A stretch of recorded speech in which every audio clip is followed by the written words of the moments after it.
Tune in, tone up.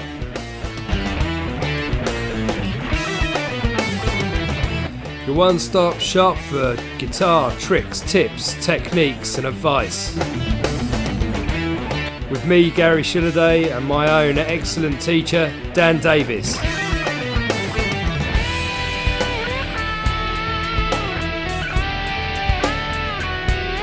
In Guitar Lesson 33, Dan and I examine some of the obstacles you might come up against, particularly in your rhythm playing, when playing an open mic night. In this lesson, which is in response to some questions by one of our listeners, we look at the rhythm part of Valerie with some hints to help your performance, including pick mechanics, dynamics, muting, percussive hits and compressors.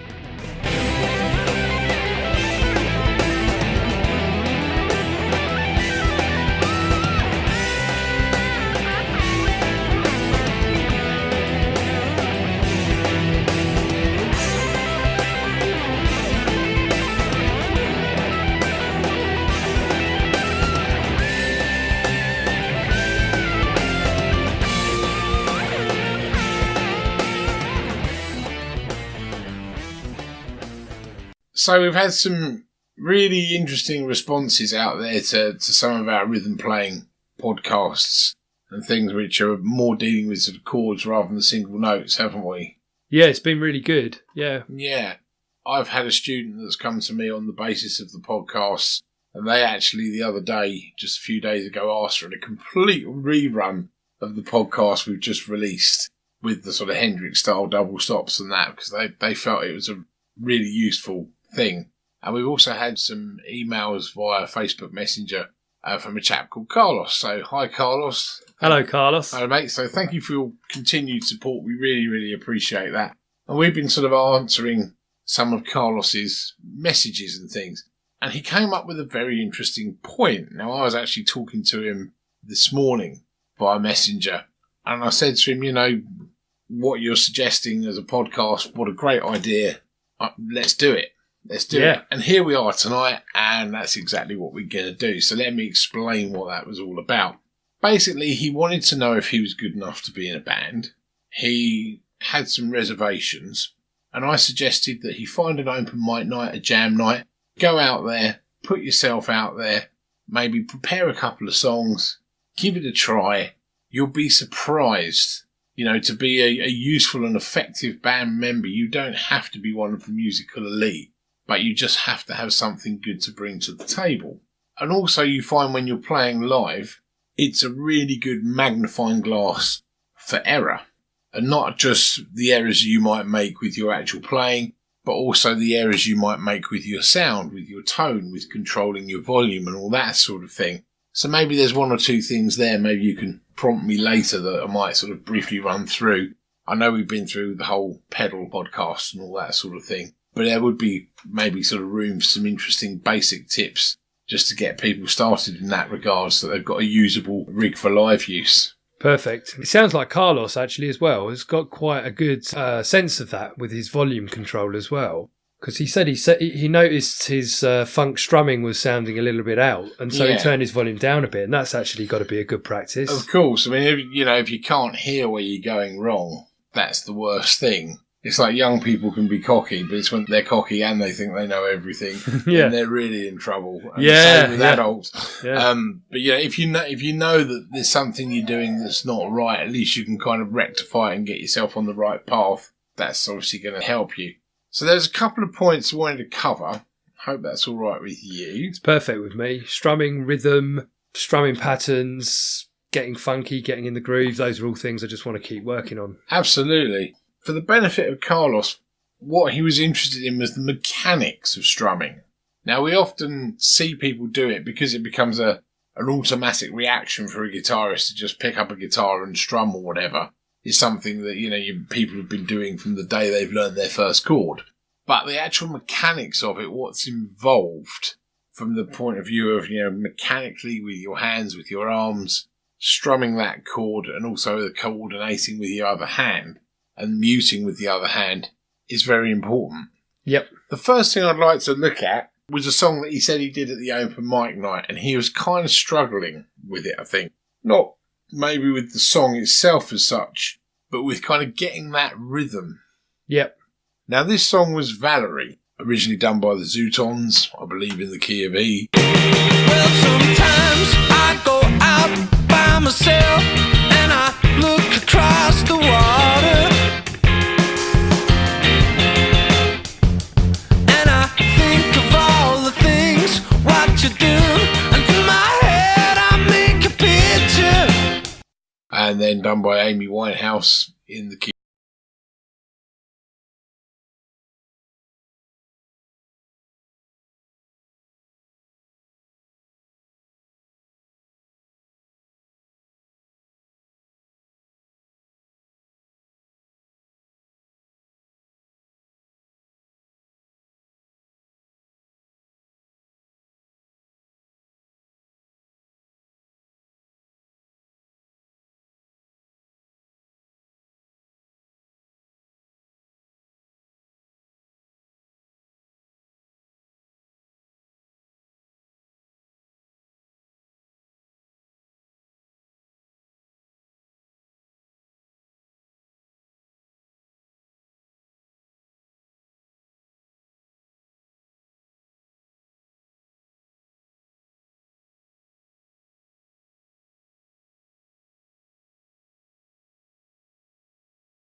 Few years, and we took it down to D, which is very guitar friendly and vocal friendly. So let's look at it in the key of D.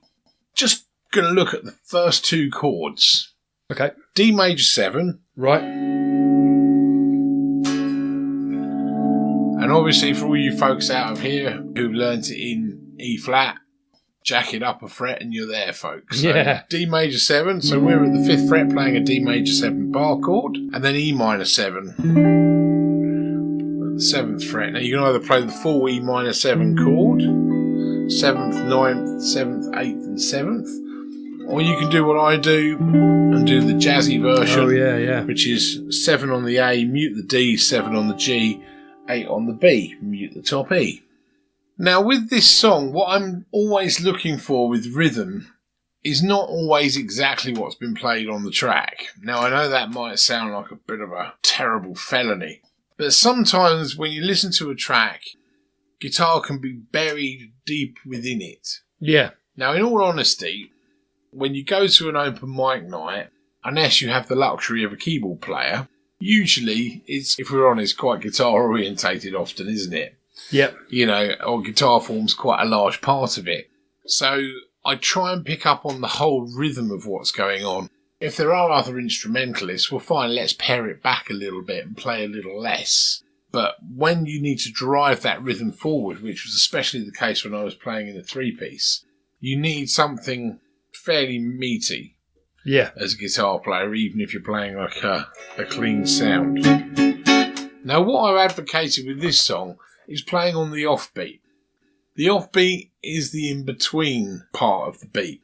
So instead of going 1, 2, 3, 4, as in this, 1, 2, 3, 4, 1, 2, 3, 4, I'm going to play in between those counts.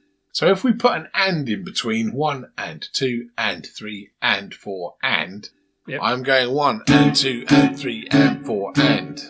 Yeah, yeah. It's harder, isn't it? Yeah. It's harder, Carlos. 1 and 2 and 3 and 4 and. 1 and 2 and 3 and 4. Okay. Now, it then changes to E-7. 1 and 2 and 3 and 4 and 1 and 2 and 3 and 4 and 1 and 2 and 3 and 4 and 1 and 2 and 3 and 4 and 1 and 2 and 3 and 4. Now, on its own, that sounds quite driving, but quite plain. Yep. So let's put maybe a little something, even if it's a mute or something, in on the first beats. So the 1. If you think of it, we're doing like something quiet, something loud. Quite loud, quite loud, quite loud, quite loud. Yeah. If you think of a drummer, does he hit the snare all the time? No. Unless you're listening to a pretty vicious thrash record. Third beat or something like that. It's in between everything else.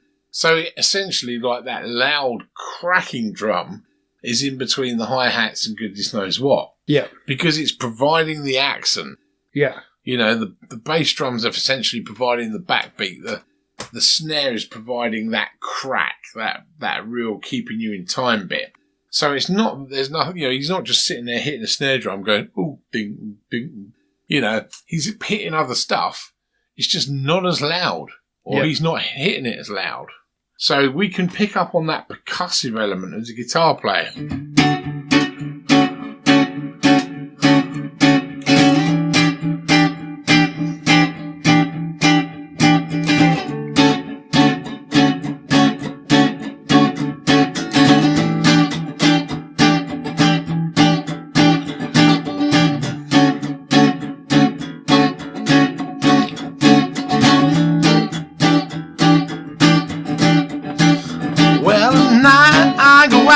By myself, looking past the water. Do you see how well it fits in with the vocal? Yeah, it's great. Yeah, I'm no Amy Winehouse, but you can hear how well it drops in with the vocal. Yeah, it's picking up the rhythm where it needs to be. Yep. Now, if we go to the chorusy bit, we've got G, F sharp minor, G, now A. Now when I got to the A, to give a little anticipation, and again this is only my take on it, unless I think something's like really got to be the way it is, I kind of write my own rhythm parts, but it's always worked. Yeah. And people don't usually turn around to me and go, your rhythm part sounds rubbish. Yeah. You know, usually it works. It's quite driving, it's a driving force, If I'm playing with another guitar player, I will pare things back and usually play less. Yeah. And I'll let maybe the solos speak for themselves. Yeah. But often when I'm playing in, say, a 3-piece, I'm building all of those dynamics into my one performance. So whereas in other places you can hold it back, you can come up together playing something louder, creating that dynamic. That dynamic kind of reaction in a song. When you're on your own in a 3-piece band, you've got the harmony vocals providing everyone sings, and then you've got, you know, you as a guitar player and how you react with the whole band. You're doing it all yourself. Yeah. There aren't really other instruments that you can bring in apart from voices. Yep. If you follow. So what I usually do is that's then the anticipation to the chorusy bit. That's the part I put. Now I know that sounds like a bit of a nightmare. So I'm playing an A chord, which is 2nd fret of the D, G, and B strings. Then it's like the All Right Now chord, 4, 2, and 3, like the D with a, and then I've got 5, 2, and 5, same 3 strings, and then back to the All Right Now chord. Now, as I say, I'm not saying to you it's got to be this way, but it just seemed to work for me. Yeah, okay, I like that. So I'm going to play through a complete cycle. Join in as you see fit. Yeah, no, I think I'll sit and listen for a moment. And watch. Here we go.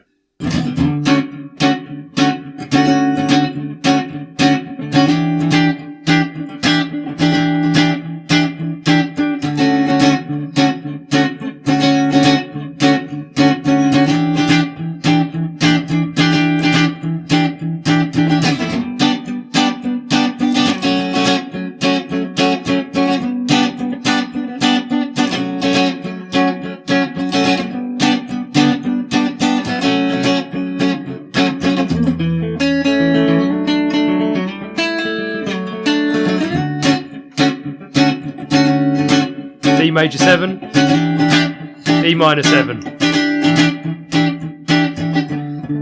and finishing on Dmaj7. That's it. Cool. When you're listening to, you're deciding what to play, you need to listen to what other people are playing around you. And really a band should move. Yeah. You know, if you're a ship on the sea, you have to move with the waves. Okay, you can try moving across the waves or something like that.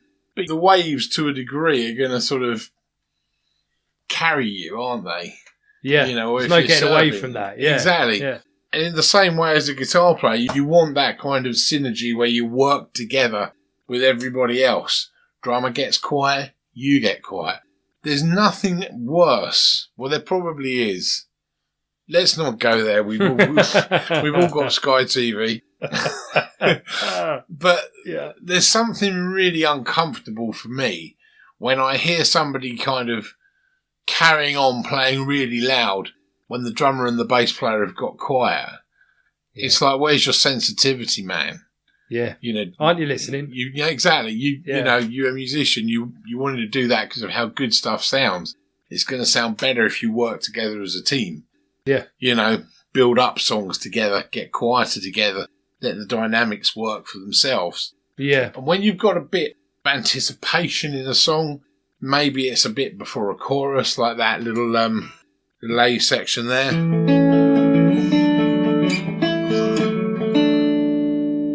It just kind of lets people know that something's around the corner. Yeah. You know, you've broken your rhythm for a reason. It's like a drum fill, I guess. Yeah, you can, you know, you often hear drum fills, you often hear cymbal hits.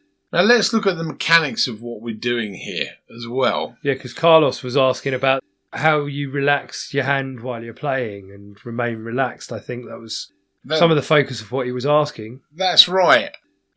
Obviously with rhythm, you want to be controlled. But with a musical instrument, you forever walk that fine line between being controlled but being relaxed. Now, I teach a lot of kids guitar from age 4 upwards. And often the youngest, like the 4 and 5-year-olds, they kind of get so far, for the most part, and then kind of go, oh, I've had enough of that. And I can only assume it's when, in my 20 years plus of teaching, I've seen this a lot. It's usually when the hard work kicks in.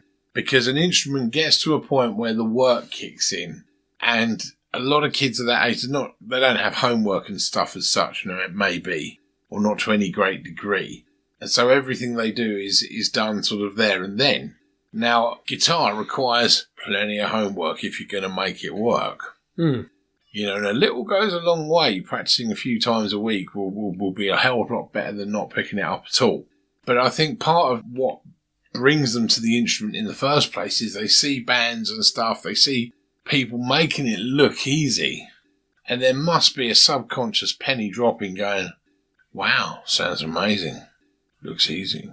But of course, how we make it look easy is all of the practice, all of the times when we sound rubbish, all of the times when it doesn't work, which are on the road to making it work. Now, when we're making a rhythm like this work, I'm actually doing all downstroke. Yeah, I was going to ask you about that. You're probably about to answer it, but I was going to ask you why you chose all downstrokes on the offbeat. Driving rhythm? It feels most natural to me. So I'm doing some muting. Our chords that I've chosen here, you know, for the most part are bar chords, even though I could choose open chords. There's a good reason for that. When we want that kind of choppy, accented rhythm, open chords you can mute by gently lifting off the chord without completely abandoning the fretboard. You can do that to the fretted notes, but you can't do it to the open strings. So you get some of the notes being muted and some of the notes not. Yeah. So it doesn't really work. So really you're better off with a bar chord, because that way you can mute it as you like. Yeah. No problem. So that's that. Also, I'm not always playing the full version of the chord, because I don't always need to if I'm playing it with a band. Now, peel it back a bit, don't you? Yeah. If I was playing it on acoustic guitar with a singer, you know, or me singing a song like that or something, I would probably have to use fuller sounding chords. So I would use maybe the full E minor. I would use the full G and F sharp minor and so on. But in a band, you know, sometimes the lower notes, it's sonic space that you don't always have to visit. You know, if the bass player's kind of doing that, you know, you're not really adding in anything to it by putting that in there. You just sometimes just muddying the waters. Yeah. You know, and the more instruments that you're playing with, be it a brass section or lots of harmony vocals going on or keyboards, even more so, you probably want to stay out of everybody's way. And that way your guitar sound will shine through rather than cause any kind of chaos in the track. Yeah. So what I'm doing here, I'm hitting the low strings and then I'm lifting off. So it's almost like a percussive hit, but it's not just a percussive hit. There are notes there. So it's that quick. So I'm hitting the note with a downstroke, so the A, the D, the G. But there are notes. It's super quick. Then I'm going for a fuller strum.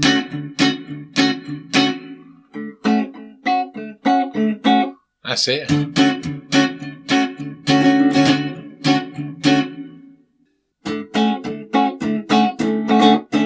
So that bit at the little end, feel, yeah.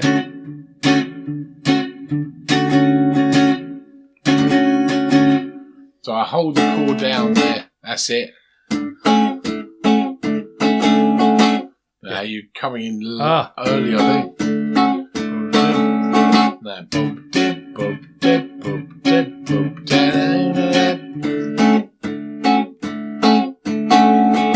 Start with a down.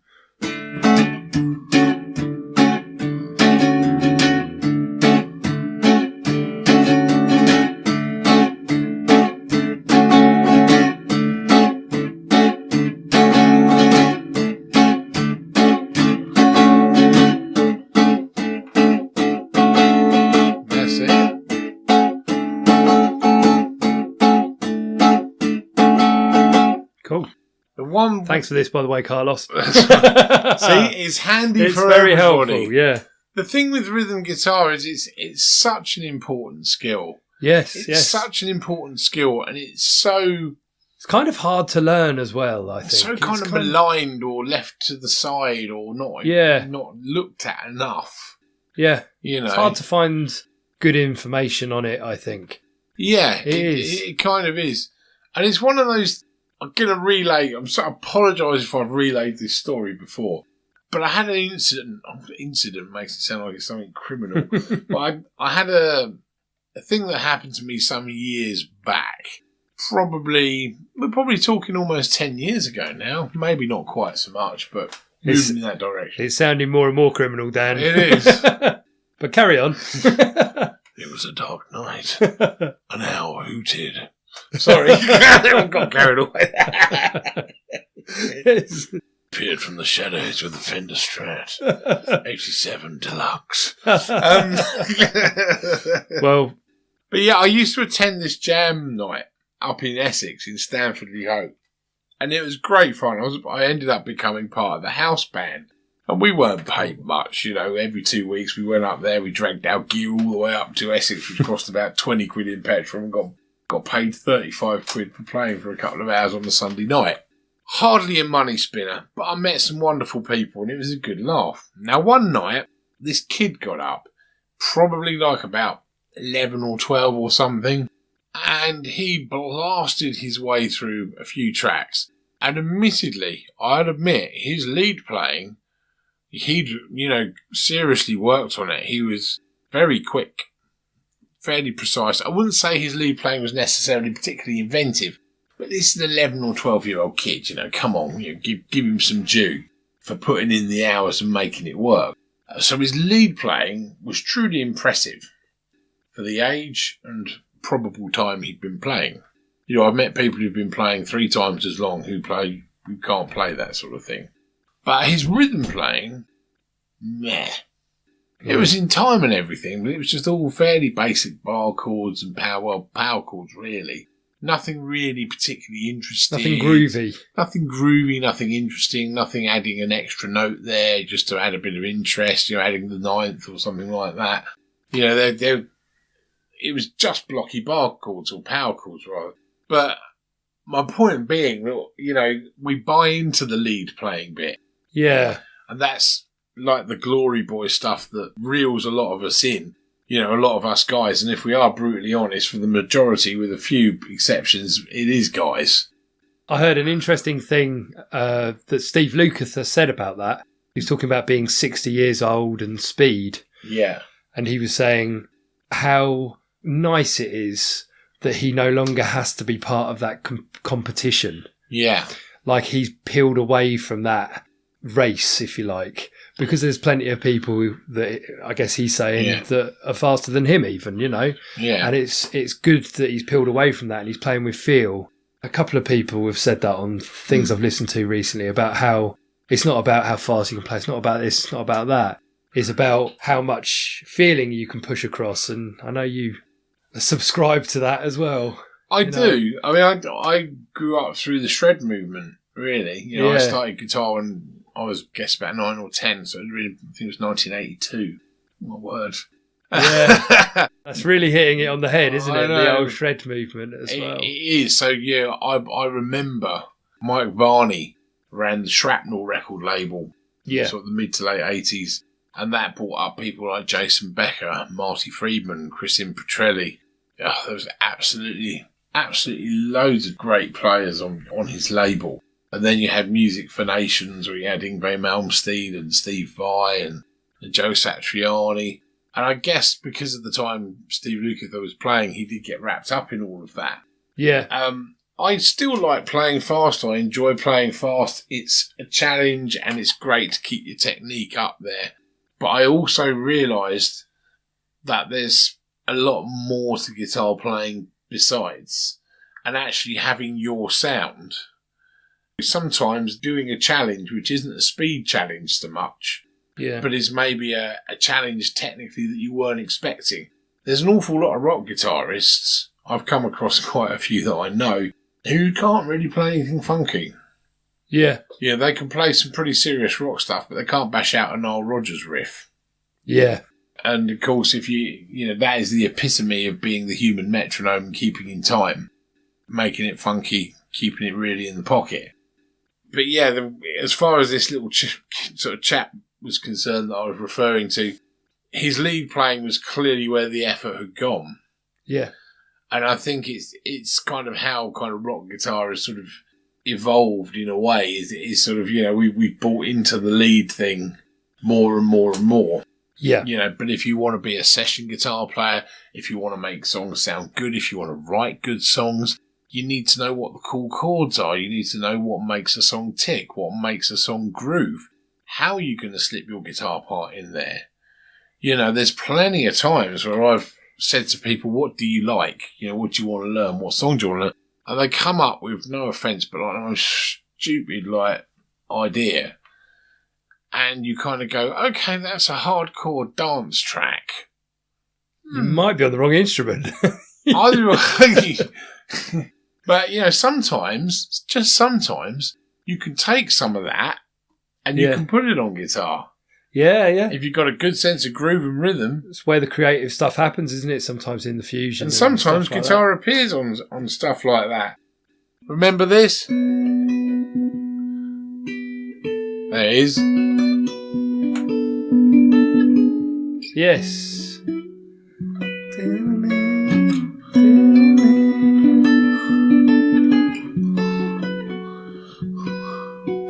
Or something along those lines. Yeah.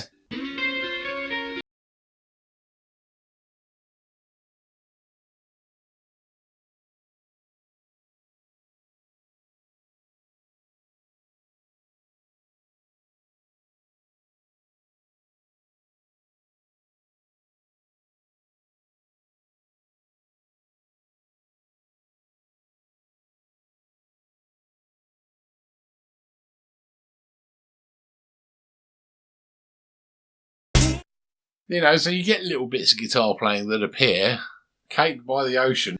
Okay, all right, yeah.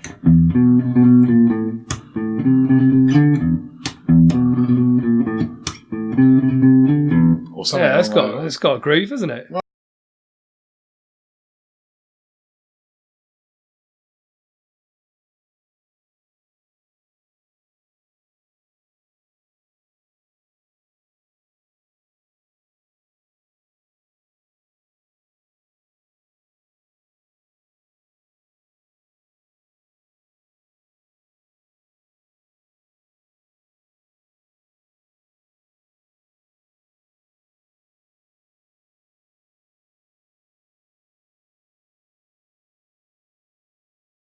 Disney tunes have been asked for, theme tunes, Pirates of the Caribbean.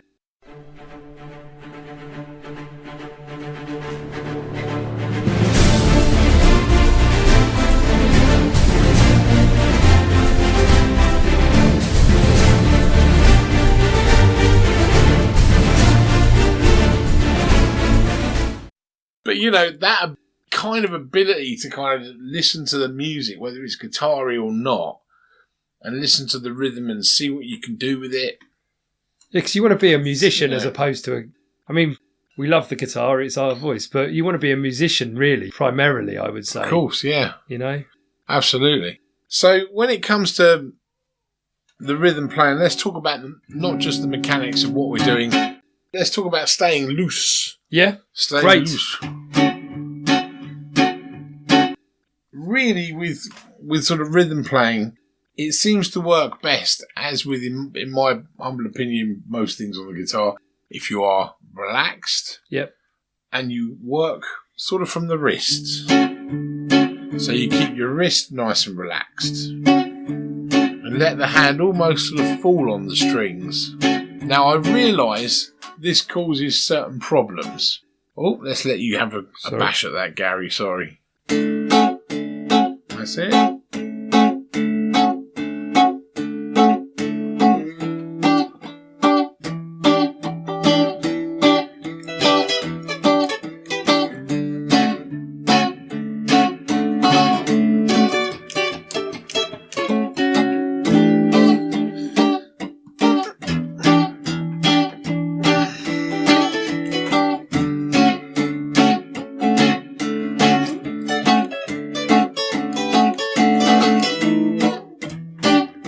Got that little fill.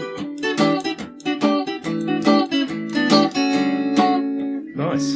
Some nice little embellishments there as well, Dan. Yeah. So when I was playing this in the band, one thing I did just to add a little bit of interest, so it wasn't, 4 minutes of drudgery cruising through these chords, was I used to add either 2-note chords. Yeah. So like last week's lesson, or last 2 weeks ago lesson, yeah, we were talking about learning the scales a third apart.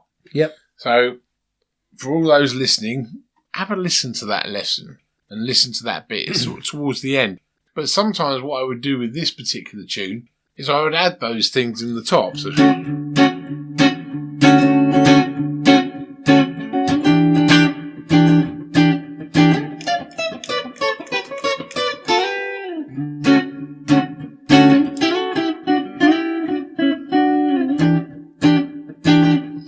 or even more unusual chord combinations on, say, the 3 strings. Goodness.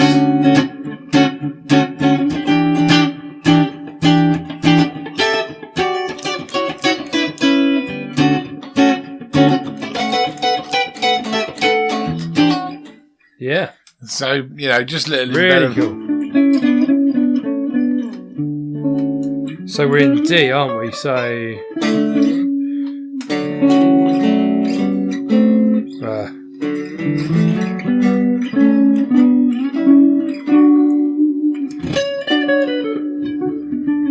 or here. Oh, very loud there, sorry. So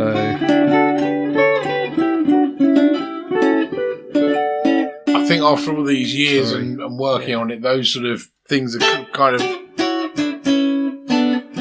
now quite hardwired in my brain. Yeah, they're going to get there for me. They sort of need to be for you to sort of spit them out like that. But you get the idea. So stay relaxed. One thing which is often a byproduct of this, and I found this especially true when I started playing some of the more technically challenging things, when you play with a more relaxed hand, your pick has a habit of flying out of your fingers. Yeah, I've noticed that. Okay. What I think happens over time is you get better at repositioning your pick. Yeah, so it spins round. Yeah, that's right. So you get better at that. You also get better at working the angle of the pick so that you've got a less resistance. Yeah. And the right tone for the piece, I guess, as well. Yeah, I mean, there are certainly things you can do. You know, if you angle the pick, we've discussed this before, I know, but like a 45-degree angle, you get that nice little click in the top of every note.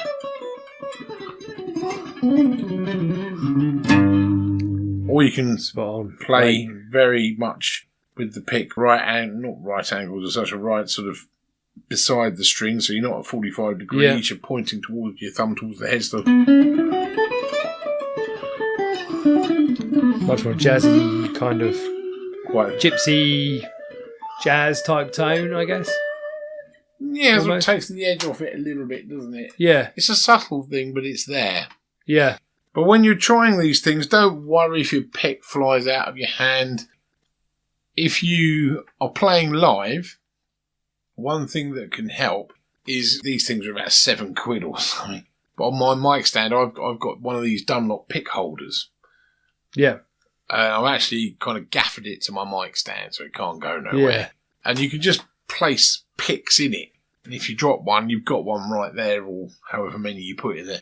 And it really kind of helps, especially in the early days of trying to... You don't want to be rummaging around in a tin behind you on top of your amp or like mid-song, turn your guitar down, turn around. Yeah. That's right. So that's one practical thing you can do. One thing that I said to Carlos today when I was emailing him was about use of a compressor. I don't know how many people out there understand what a compressor does. It's one of those effects that is almost, although you can hear what it does, it's almost, I guess, sort of felt rather than heard. What I was saying to Carlos was that it's worth sometimes when you're playing rhythm, when it's got to be very precise, doing the following steps. Take your guitar and place the sound so it's not maybe sort of full out. You've got fair volume.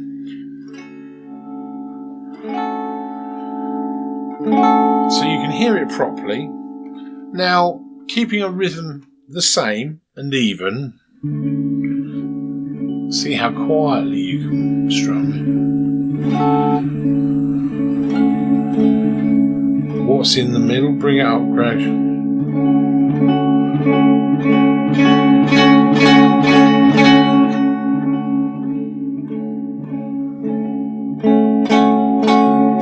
And all I'm doing here is when I'm playing softly, I've got a lighter grip on my pick. And then I'm just digging in a bit harder, and it's all about this first finger. So I've got my thumb on one side of the pick, my first finger on the other. Yeah. When I'm playing lightly, there's movement for that pick. It can pivot. Yep.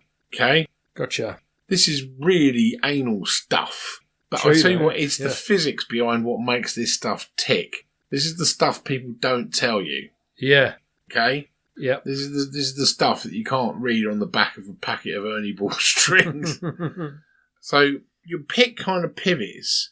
Now, the more you squeeze that finger towards your thumb without putting any pressure on it, the less that pick pivots.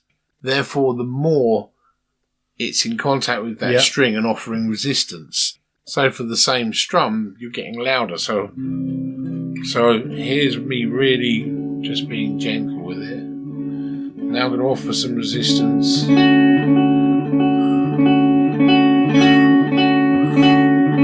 I'm digging in as well. We don't want to hold on to our pick. And this is a red bear pick that you and I keep losing and thinking expensive.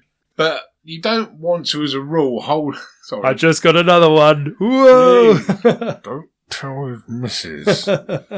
He borrowed a chair off her for one lesson and broke it. It was a spare room offence. It definitely was. Yes. Yeah. And losing that red bear pick was a spare room offence. For myself. I just put myself in the spare room on that occasion. I know what's going to happen. I think I'll go through this. So I'm crying. We don't want to hold our pick hard. Yeah. If anything, if you think of a medium kind of grip where the pick can move a bit, all we're doing actually is loosening that off for a real quiet strum and not really digging in. We're just brushing the top of the strings in a controlled way. And then as we just offer a little more resistance, volume's coming out. Now start digging in a little bit. And I will say these are minute things. These are the feel things that, you don't have to, I was saying to somebody today, guitar is almost like kind of quantum physics. It's like the most minute gaps, string height can be the difference between playing pleasure and playing fail. Yeah. And I was relaying to somebody, I bought one of those Gibson Les Paul standards back in 2015 where they made the neck 2.75 millimetres wider. Now, you can have gaps on panels of massive ships which are allowed to be even half an inch out. Yeah, yeah. And they're all right. Or a slop a bit out there and no water will get in. Yeah. But I tell you what, it tripped me up. 2.7 mils of wood tripped me up. I just couldn't get on with it. So with guitar, we're talking tiny things often. Yeah. Tiny differences. Look how thin our strings are. Yeah. Tiny, minute changes in how you approach your strings with the pick is the difference between it sounding great and sounding shockingly bad. Yeah. Yeah.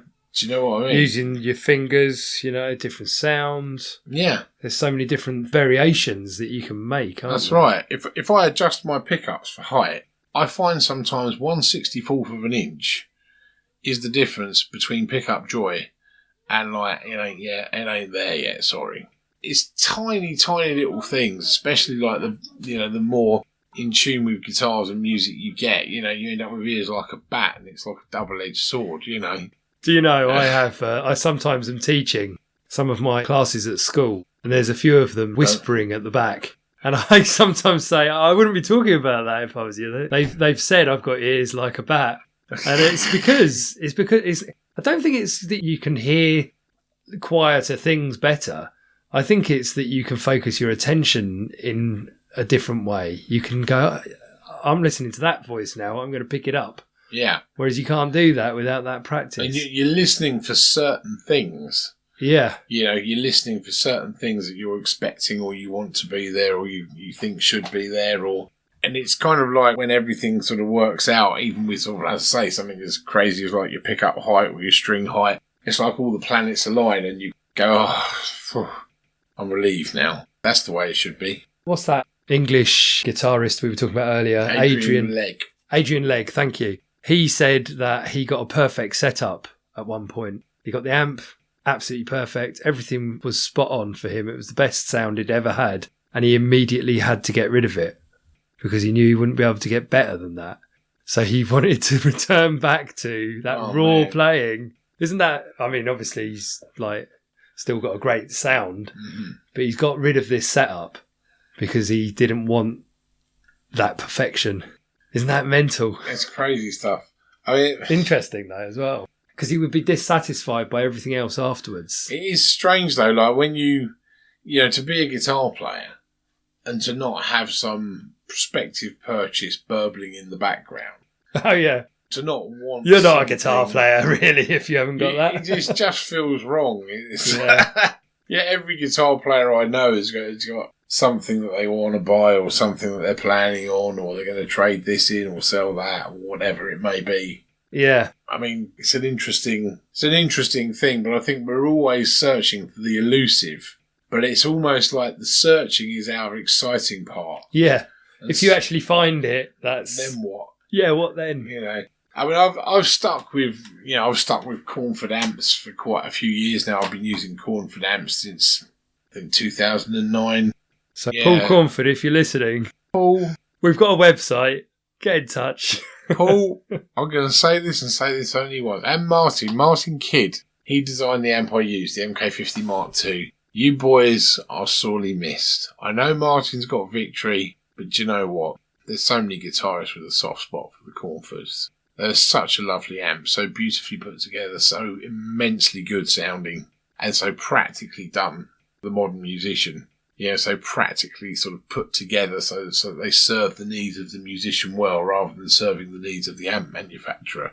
We would not be sorry if you returned to the fray. That's what I'm going to say. Over now. And if you want a Dan Davis signature amp, I'll be happy to tell you. Brilliant. I've often thought what would be my ideal Cornford signature amp. And there's some changes I would make, but not many. Yeah. Interestingly, when they were in full flow, Paul Cornford on several occasions said to Guthrie Govan, "We will build you a signature amp," because they built one for Joe Satriani, they built the Hellcat, they built one for Richie Kotzen as well, the RK100. And rumour had it that Gary Moore loved the original Cornford Mark 1 so much, but he wanted a 100-watt one, and they built him one. Ah, Rumour has it. that's out there somewhere. Possibly. That's what I heard. Possibly.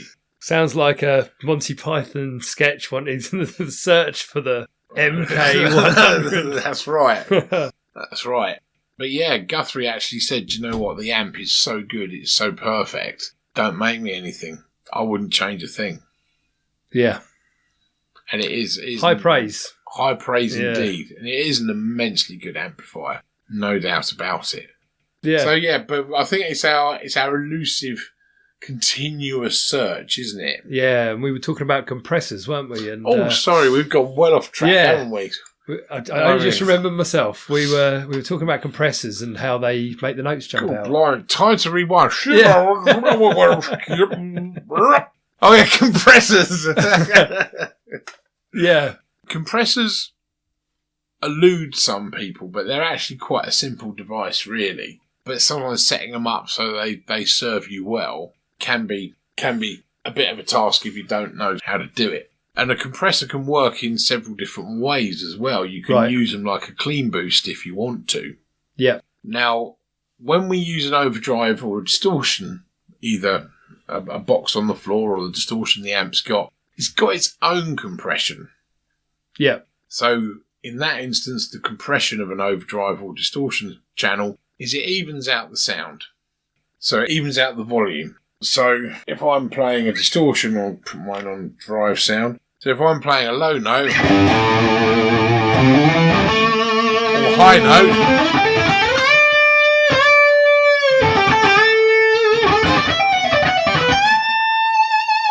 everything's pretty even. Yep. Nothing is kind of glaring and standing out like a sore thumb. Yeah. With a clean sound, it doesn't have that compression that kind of ties everything together. Yeah. So you can sometimes find that either like the highs... Gets noisy.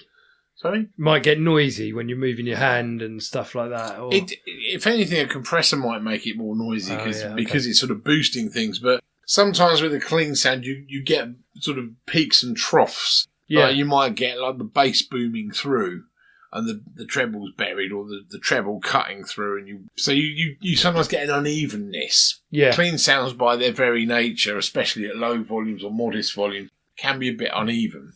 As you turn a valve amp up, you start working the power section, and then a little bit of compression kind of comes into play. But on most amps with a truly clean channel, it can still benefit from a little bit of help from a compressor for certain things.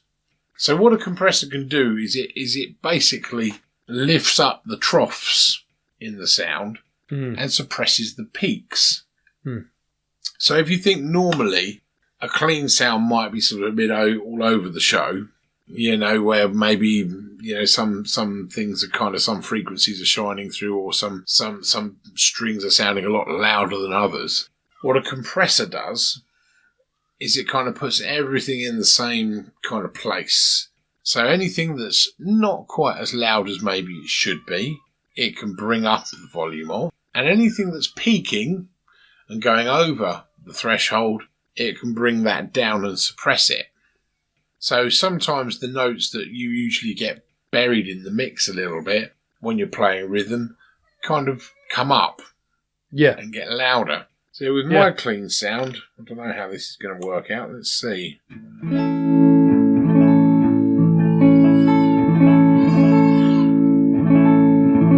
So there's quite a warm bottom end at this volume. You find with this particular amp that the bottom end sort of drains away a little bit as you turn it up.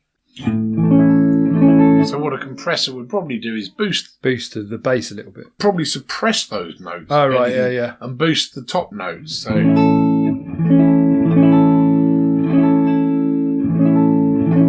you see the bass is kind of like a bit fuller than the top. So a compressor would even that out a little bit, maybe Gotcha. boosting the level of the top strings, bringing the level of the bottom strings down a little bit. So the amp automatically suppresses the bass as you increase the volume. Or Well, is on it the this other way around? particular one, it does. I mean, you Yeah. have to kind of judge it on an amp by amp basis. Yeah. I think as well, when we're listening to an amp in a confined space like a room, it's not like taking it out live. When you take an amp out live, you're really in a completely different bracket. You know, you're not just sort of listening to it and it's sounding really big because it's you know quite a sort of beefy sounding amp for the size room you're at. Actually, what you get when you take it out live is you're there with another guitar player and a bass player and a drummer, and it's suddenly not going to sound quite as meaty. You know, but also it seems a byproduct possibly of a 1x12 combo here is that as we push it, bass kind of drains away a little bit. But actually in a live situation, that's not really a problem. That's what a bass player's for. So he's there to fill out the low notes. Yes. So it's not really an issue. You can also use a compressor. I used to use one when I was using an amp that I was always maxing out for my clean sound. So I used to use a compressor to make sure it stayed clean, because it would then give me the loudest possible clean sound by suppressing notes that were kind of going over and above and would distort, and bringing notes up that could be louder if we wanted them to. So a compressor can work like that. You can also use a compressor to add sustain to a clean sound, so it can add a little bit more weight and sustain to a clean solo. It can, in that regard, make a clean sound behave almost like a dirty sound, where it sustains very well and notes hang on. You know, I've even had it where a compressor can send a clean sound into kind of feedback almost. Yeah. Very, very weird. If you want that Dave Gilmour kind of thing, Dave, we love Dave. MXR Dynacomp. MXR Dynacomp Dave. Yeah. If you want that Dave Gilmour kind of thing where our sound is, it's definitely driven, but it's not that dirty. Yeah. But it's hanging on for dear life. It's got sustain like you wouldn't believe. Using something like in his case, it's the Dynacomp. Yeah. Or any decent compressor can also be quite effective. You can use a compressor as a straightforward clean boost, either into an overdrive or the other side of a drive, or clean sound if you just want to use it like a boost pedal. You know, obviously sort of experiment with the controls as you see fit. Where it works, as I say, for rhythm things, is just keeping everything really tight. Yeah. So it's keeping everything at a uniform volume. You want to make your playing as even as possible first. That's always got to be the first step. Metronome, do you mean? So metronome in a rhythmic way? Yeah. So timing can be brought together using a metronome. And also I think it can help timing sometimes using a compressor, because you're able to just sort of concentrate on that timing, maybe rather than always sort of concentrating on how hard am I hitting it. But obviously getting things as tidy as possible is always the best bet.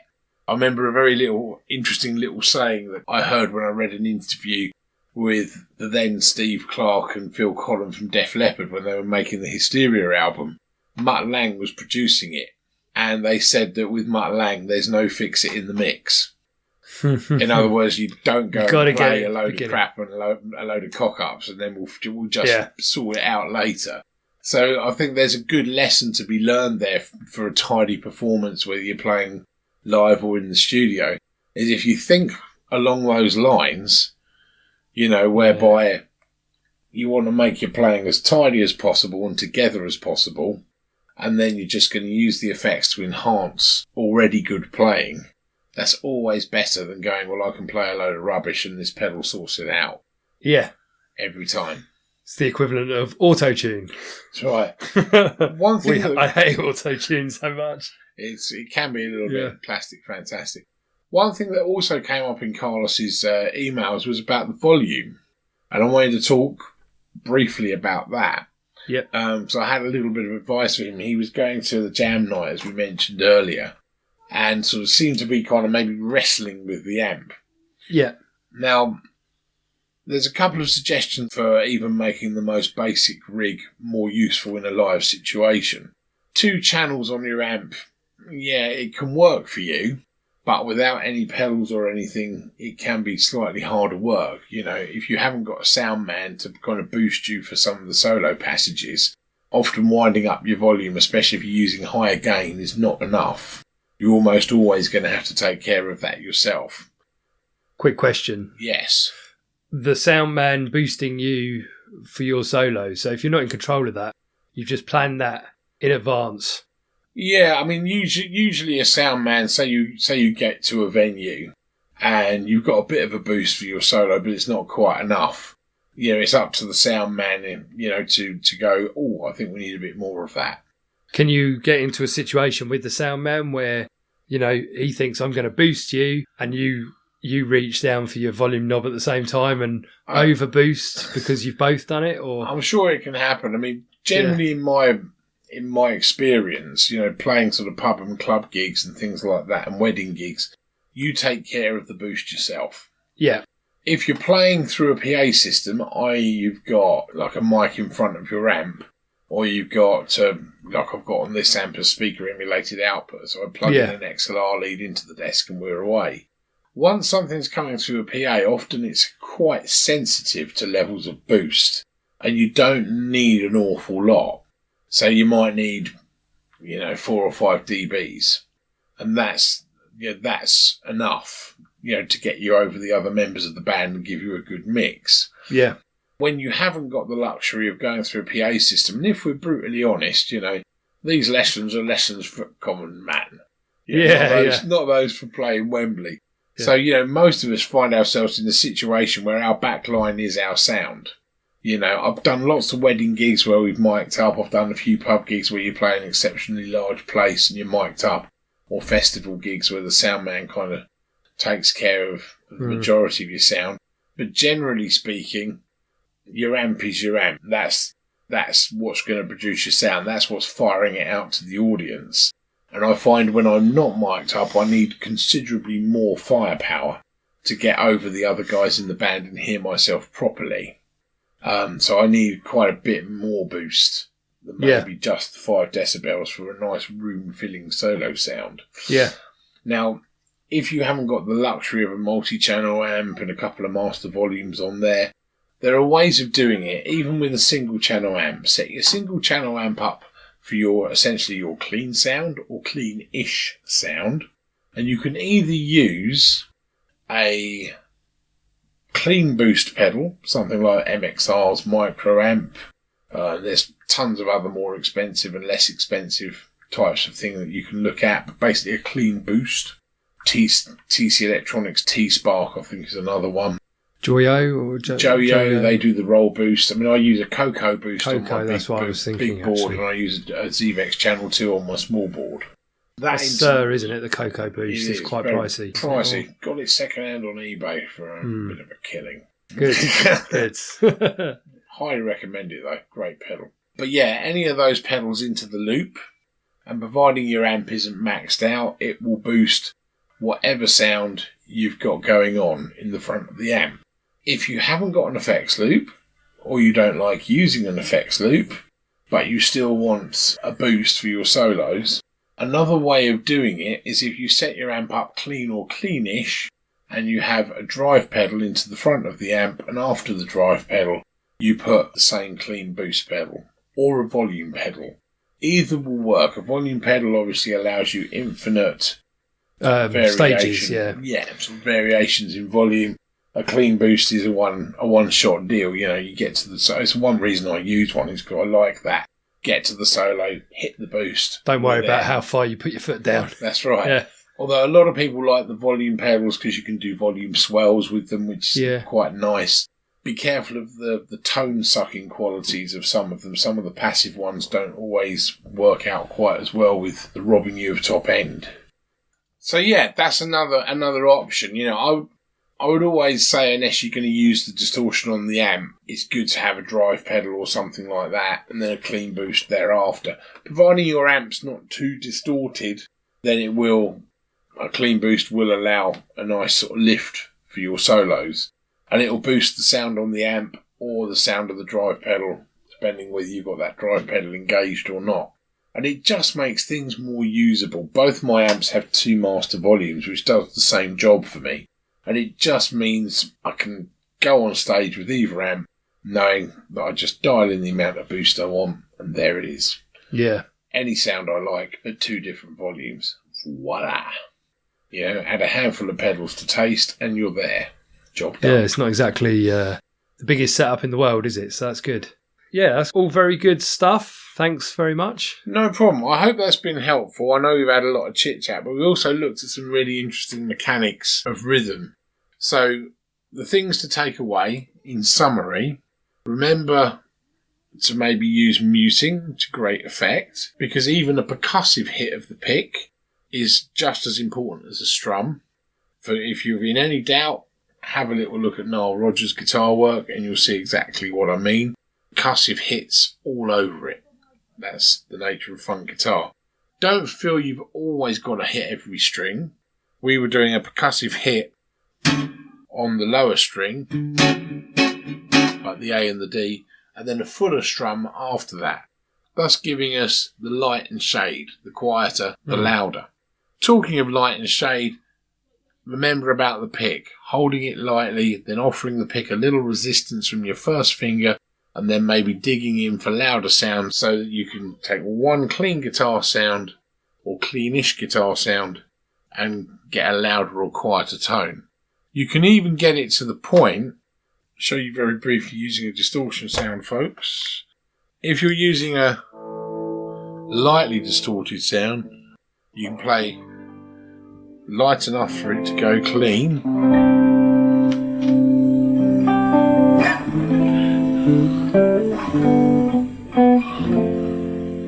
If I dig in a bit,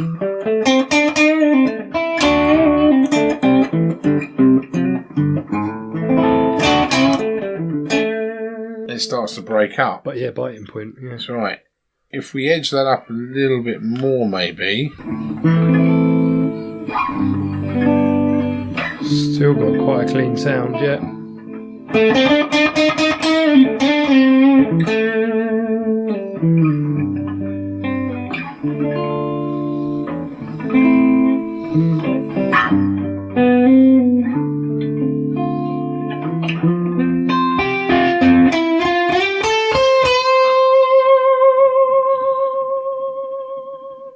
So we've got more juice than you realise. Yeah, yeah. Can hear the sustain on the vibrato on that last note yes. as well.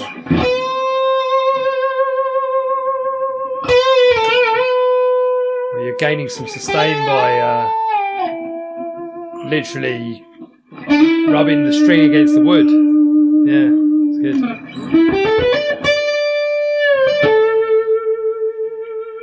There it is.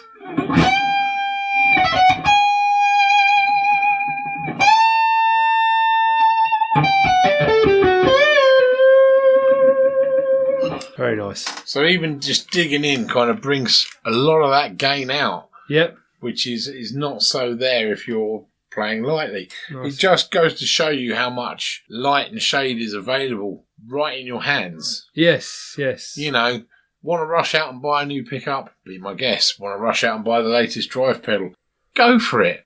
Want to buy a great amp with more gain than you've ever had in your lifetime for metal? Go for it.